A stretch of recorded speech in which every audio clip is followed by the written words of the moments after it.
welcome to The Rest is Football with Alan Shearer, Micah Richards and me, Gary Lineker. We're doing another episodes on Premier League greats, the moments that made them. And this time we're doing one of the Invincibles. You probably grew up watching him play. Micah, you certainly watched him play from the other end of the pitch, scoring one of the all-time great goals and slightly controversial goals in the sense that some people don't think he meant it. I am, of course, talking about certain Dennis Bergkamp. I mean, now we're cooking. Graceful. Oh my God, he's up there with one of my favourite ever players. Really, that's how good he was. Touch, technique, playing people in, like awareness on the pitch, leadership. Quite strong as well, wasn't he? Quite strong for a big lad. But his finishing, the art of finishing, just them delicate touches he had. What a player he was. He was one of the first people I interviewed when I went into television. I was in their national team camp somewhere, and he was really, really pleasant. Was he? Yeah. I don't think I've ever met him since, but I always remembered that because I was a bit in awe. Because even though I'd had a good career myself, but he was a bit more gifted, let's say. I met him at a hotel, and I was just like, I just have to shake your hand. You're just amazing. And he was just so humble with it. There are good buys and there are great buys. And Bruce Rioch it was that bought him for, I think it was around Bruce about 7.5 million. And he was a great buy. And he got a slow start though, didn't he? Got off to a slow start. Relatively slow start. What a player. Yeah, because he was getting a bit of criticism early on and then scored against Southampton. Bergkamp. Father's gone ahead of him. Bergkamp allowed to run and shoot and score! This is a truly special talent. You could see him breathing out a sigh of relief there. It's always good to get your first goal. Not a bad one, eh? Look at the shape though, the technique. Oh, change of direction. Bang. No, that is a goal. What a strike there, top corner. I think if you speak to any Arsenal player around when he was playing, they'll all tell you how unbelievable he was. And you speak to Ian Wright about him, about what it was to play with him, what he did for him, what he did for the team, what he brought to the team. The praise is incredible for him, and rightly so. Can we just see that kit again? This was one of the best ever kits, wasn't it? The best kit. Well, look at that kit. My! Look at everything is perfect. The JVC, the Nike, the collar. That's one of the best kits ever made. You think? Definitely. I just think Did you used to wear that when you were little, Micah? Are we going there, right? All right, yes, I was an Arsenal fan when I was younger. No, you were. It's okay. I can say when I was younger. Can you just tell the camera I'm a Man City fan though now? Because I've been getting stick. I've been getting abuse as well. Yeah, but that's fine. It's justified. But that's for your punditry. But growing up, that kit there was... What did you say? What did you say there? That's for your punditry. Not at all. I'm kidding. Look at that. It is just a thing of beauty. I don't know. You know? I don't know. Well, says that, the Spurs. Well, there you go, you see. Come on, Al. You've got to back me up on that. No. I mean, I prefer what's inside it rather than the kit itself. Yeah, he was a genius. I'm not sure about the kit. We're talking about the same thing?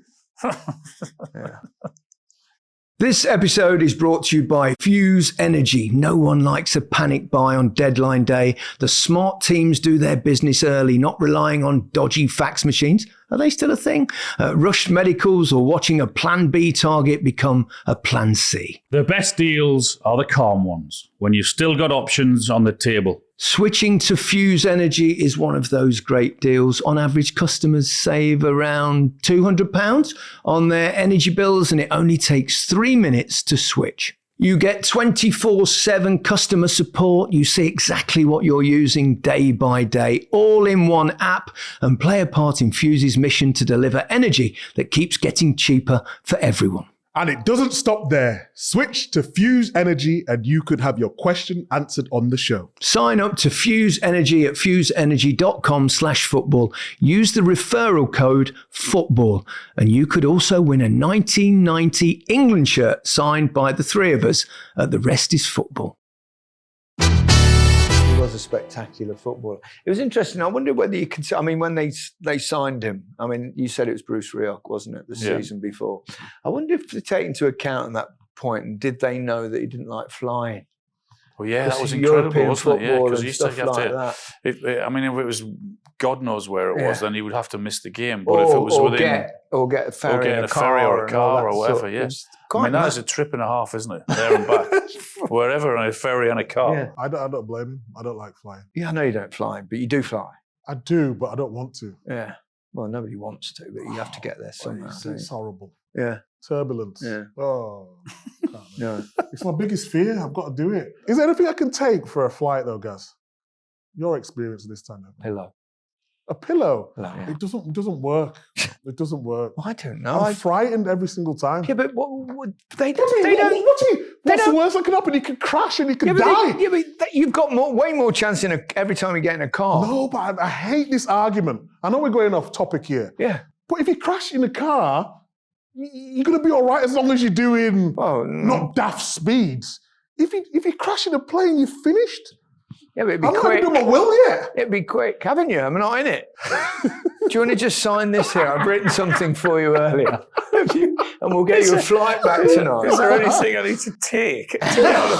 Honestly. Other than your passport, you'll be all right. Just remember. Like sleeping So tablets. does it bother you when it gets bouncy? No, I hate it. You hate it? I hate it more than anything. It's just like going speed bump in the car. It's Do like you speed remember bump. the Euros? I got the train there. Yeah. I got the train to So Germany. did I. I got the train there and the train back. It took me like 12 hours. Yeah, I did the train. I didn't mind it. I did the train as well, just to do something different, but hurt my back. Did you? Well, you're sitting down, Anyway, by the by, where were we? Oh, we're talking about, and then obviously Arsène Wenger comes in, doesn't he? A year later, wasn't it? And he was brought in from Japan, and it seemed like a really good fit, kind of Bergkamp player with Arsène Wenger. Funnily enough, because I was at the same team as Arsène Wenger in Japan, Grampus 8, right? So we didn't quite overlap. But what did happen is that when I left, Arsène Wenger came in, and Arsène Wenger took my apartment. All right. Put my apartment. So he was in there. And then I read David Dean's book, who was was he CEO or chairman of Arsenal for years. You know, I know David very well. And in his book, he's got this thing that he was starting to contact Arsène Wenger, and he did it by fax. He said, and every time I got a fax back from Arsène Wenger, on the top of it was Gary Lineker. He had used my fax paper. Do you know what a fax story. I know what a fax is. You remember a fax? Yeah. For fax's sake. So there are a lot of moments to pick out of Dennis Bergkamp's career. There was a hat-trick against Leicester, which sort of pains me in some ways, but it was probably one of the greatest hat-tricks I think scored. Oh, first goal was on top corner from 25 yards. Here's Bergkamp. Oh, that is special. Dennis Bergkamp. Keeper doesn't even dive for it, does he? Got no chance. He watches it in. Yeah. Second goal's not bad either. Just a little ding, a little bit off the keeper. It's not clean, is it? But the last goal. Touch. What about that touch? That touch is class. Speaking of touches. Wait for the third goal there. Casey Keller in goal there. And Platz in for Bergkamp. And Dennis Bergkamp! What a goal! Oh, this touch. Yeah. Wow. Possibly three of the greatest touches of all time. 1, 2, 3. Do you know what that reminds me a little bit of? Is the goal that he scored in the World Cup. Yes. Against Argentina. And amazing bit of commentary from Barry Davis. So we've not got that on this, but you look that up. You can find that anywhere. I'm sure people remember it. And he brings it down in a similar sort of manner and knocks it away. Absolute classic goal. I mean, what a touch he had. 3 of the touches. Yeah. And then the finish. Yeah. So the 3 touches do. It was my God. I think Suarez scored a better hat trick though. Do you? Yeah.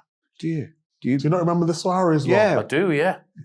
Was that Norwich? Norwich. Norwich hat trick is unbelievable. I'm sure we will do one on Suarez at some point in this series. Not necessarily this series, but we'll at some point over the next few months or so. I'm sure we'll do one on Luis Suarez. And that hat-trick will be in there. I think that's the best one.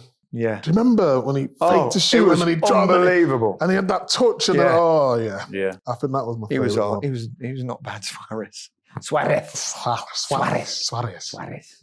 Yeah, so... When are you getting inducted into this? Why are you not in the I'm not sure. the first I'm sure couple there now? might be in another series. We'll wait for it, though. It's fine. Well, you're still alive. As are the others. So I was just about to say. I'm just trying to think of an excuse not to you.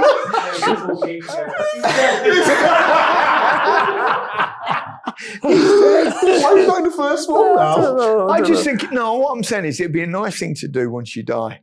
Because once you die, I'll probably go first because I'm on the 18th. You're only on, what, the 15th, right? 15th fairway. What am I on? I'm only 37. You're on the front nine. You're on the front nine. You're on the front nine. nine. I think. Well, you just. I think you're at the turn. You make the turn. You're probably in the shop having a sausage sandwich at the turn, which is always the highlight of my golf rounds. We're always getting a sausage sandwich. That was it. Everything else was rubbish. But yeah, so Arsène Wenger came in and he changed almost the culture of not just, I'd say, Arsenal, but over time, a different way of thinking, perhaps for English football. It's got that drinking reputation, not looking after players, going to the pub. We know, we lived it. We all went through that period. And he came in and it was slightly more thoughtful, maybe careful what you eat, watch what you drink. When I used to go in against Arsenal and Arsène Wenger's teams, I always used to think, they look so much fitter and stronger than the opposition. Not been down the piss on the pub, but probably, yeah. I mean, whatever they were doing. Yeah. I've heard Martin Keown talk about this, what they had to take and whatever else. Well, it is. I mean, Ian Wright talks about it as well, and he said, they said it was vitamins. Sure, it was. I'm sure it was. I have no reason to doubt otherwise. But he did change that side of things, didn't he? Yeah. Arsène Wenger. Did it change for you though as well? Because Mancini, it changed for us. He used to come in the morning and just like pinch your fat and say you need to get that down. He just didn't care. Scales every single morning. Well, Terry Venables did that. Did he? We weighed us I went to Barcelona, and it's something I've done to this day. I've done it ever since. They used to weigh the players every single day, and it's actually, even for someone, if you're watching your own weight, I would say this to anyone at home. It's a really good thing to do because if you go up a little bit, you can just tone down. And then if you go a bit low, you can have a bit. So, Not if you're a meat eater like me. Nando's every week, steak every week. Yeah, but if your weight suddenly goes up, you can cut down a little bit. Yeah, but I used to go on like the, like in the morning. Sunday night, so Monday morning you get weighed, 8 o'clock in the morning. Yeah. Sunday night, I'm doing it on the treadmill. Yeah, but if you just do to get my weight down. If you weighed every day, you'd be more professional, possibly. I mean, I still to this day weigh myself. Actually, I've not the last 2 weeks because my battery's died and I haven't replaced it yet. But actually, what about when you? My batteries in the scales.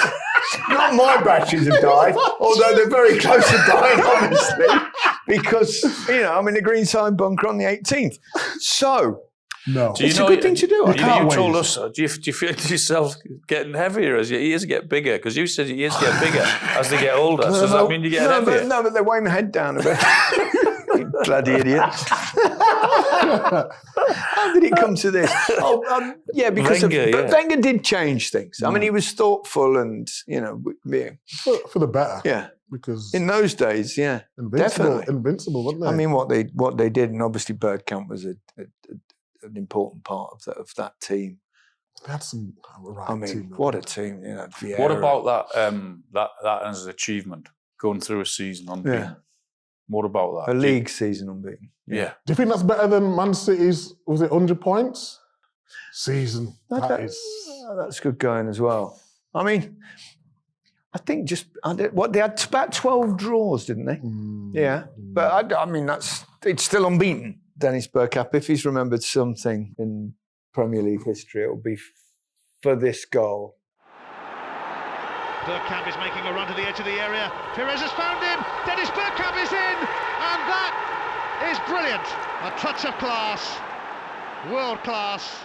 You were playing, Alan. I was, you got yeah. a good view of this. Yeah. And the argument will always be, did he mean it? And I look at it and I think he certainly meant it to go in an area where he wanted to finish it. And it just looks to me like this is what he wanted to do. Well, if it was any other player, you'd question it, but not him. It's unbelievably skillful. I mean, I'm probably on the halfway line at this stage, just clapping. Yeah. And saying, well done, wow, what have I just seen?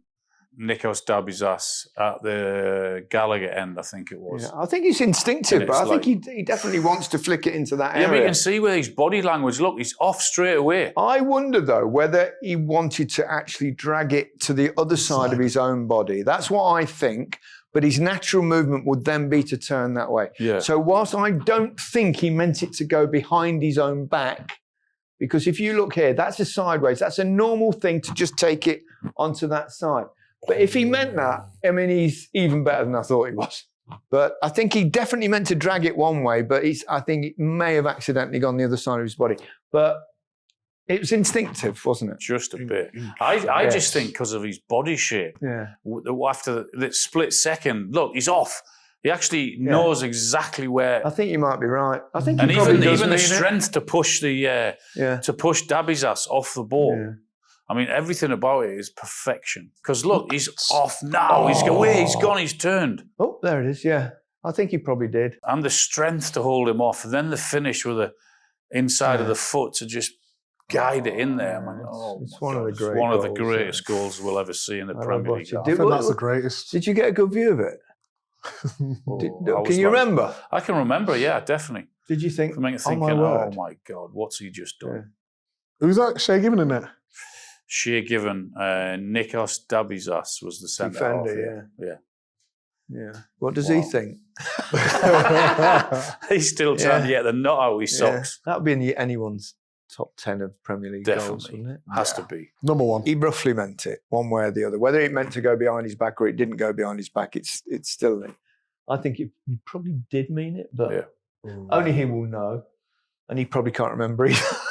What do you think is the best one? Either that one or the one that came over the top at Leicester with the 3 touches? Well, that one, because the other one was against Leicester.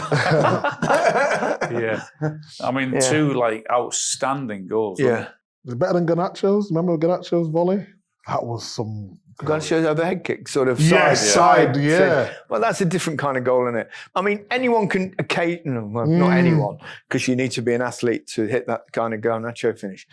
But I don't know, there's a bit more in that. That sort of goal, the touch, because with that thing, there's only one thing that can go right or one thing that can go wrong. With something like that goal or the one he scored against Leicester, I'm with you. There are 2 or 3 different unbelievably brilliant things you've got to do within it. Agreed. So I think that sort of goal for me, we see lots of goals with side volleys and overhead kicks and long shots and all that. There's something like that, what is that? That's over 20 years ago.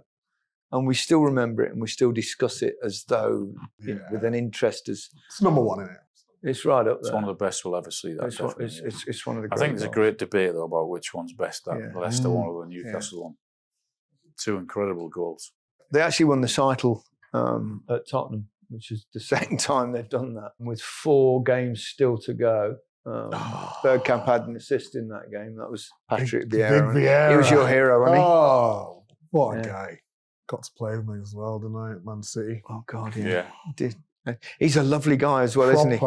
Yeah, he can be nasty on the field. I interviewed him in New York, when he was coaching the New York City team. Oh, yeah, New York City, yeah. Yeah, I went out there and he was really... Lovely, isn't he? Gentle. Yeah, lovely. I interviewed David Villa as well out there, and it was really, And watched training, which I don't like doing, as you know, I don't. Just standing there watching, but David Villa was unbelievable in this training session. He was, way older than everyone else, but was completely bossing it. And Patrick Vieira was, coach. He was really good. He was really good with his coaching and stuff. But this is not about Patrick Vieira. This is about. But they're all part of that Invincible team. Do you think? I think we've discussed this before, but it's unlikely it'll be done again, isn't it? Very unlikely. It's an unbelievable achievement. Yeah. Do you think would be harder to do now, perhaps because of the number of games that teams play? Does that make a difference because of all competitions? And there might have been in Europe, these teams, but nowadays there are so many more games, even in the Champions League, these big group stage. But so I think you play 8 games shout, extra, even if you don't go through, and the teams are always going to go through. So you got way more matches, haven't you? But I also think teams, there's more teams that are better now. Overall, the depth is stronger. Definitely. The so-called smaller clubs are richer and can afford better players than they used to be able to afford. Agreed, yeah, exactly. So I think that's why I think I'm not sure it'll ever be done again now. Yeah, but you think about who are they going up against? United, Chelsea, Liverpool. Liverpool back then, going to Anfield, that was... Yeah, but if you could take the bottom half, you'd get there. Yeah, maybe the bottom half. But there wasn't the depth there is now, I don't think. Not the depth. Not the depth. I mean, now you, even if you look at the table recently, you got that big pack, and that big pack includes a lot of teams that it's a good prior to 10 years ago wouldn't have been as competitive as they are now. Agreed. Yeah. I'm not sure it'll ever be done again. Some achievement. Yeah. Where does Bergkamp rate in the... He's one of my favourites. In the pantheon of great Premier League players. He was a number 10 though, wasn't he? Yeah. He was definitely a number 10. So you're putting him in with like David Silva, Kevin De Bruyne. He can go in against all those guys. I think he's absolutely comfortable in that company. But numbers-wise, he's not as good as De Bruyne, is he? But setting trends, he was one of the originals, wasn't he? Yeah. He was one of the best. Touch and technique and all that. You know what it was? He's absolutely right up there in terms of being pleasing on the eye, because he was graceful and skillful and classy. Wonderful, wonderful footballer. Yeah. Perfect way to finish this episode. Goodbye from me. Goodbye from me. Goodbye from me.